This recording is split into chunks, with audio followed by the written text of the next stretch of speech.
ରାଉରକେଲା ଅବକାରୀ ଅଧୀକ୍ଷକ ଶ୍ରୀଯୁକ୍ତ ଧନେଶ୍ୱର ବରାଡଙ୍କ ନିର୍ଦ୍ଦେଶ କ୍ରମେ ରାଉରକେଲା ଅବକାରୀ ବିଭାଗ ପକ୍ଷରୁ ରେଲା ପୋଷ୍ଟ ଡାହିଟୋଲା ସେକ୍ଟର 2 ବାଗବଡି ଅଞ୍ଚଳରେ ଚଢ଼ଉ କରି 2ଟି କ୍ଲାଇମ କେସ୍ ଏବଂ 3ଗୋଟି ଅନକ୍ଲାଇମ କେସ୍ ରୁଜୁ କରାଯାଇଛି।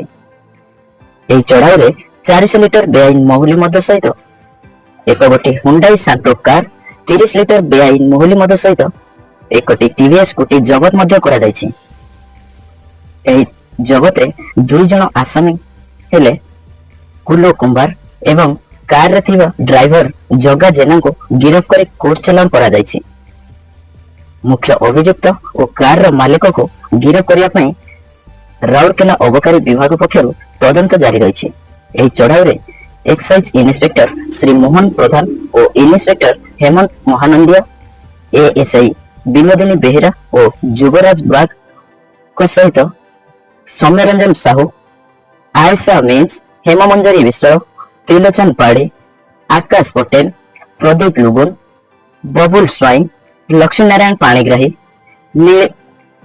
ଲିଳିମା ଭୋଇ, ସୂର୍ଯ୍ୟକାନ୍ତ ସ୍ୱାଇଁ ଓ ନିରଞ୍ଜନ ରାଉତ ଆଦି ସାମିଲ ରହିଥିଲେ।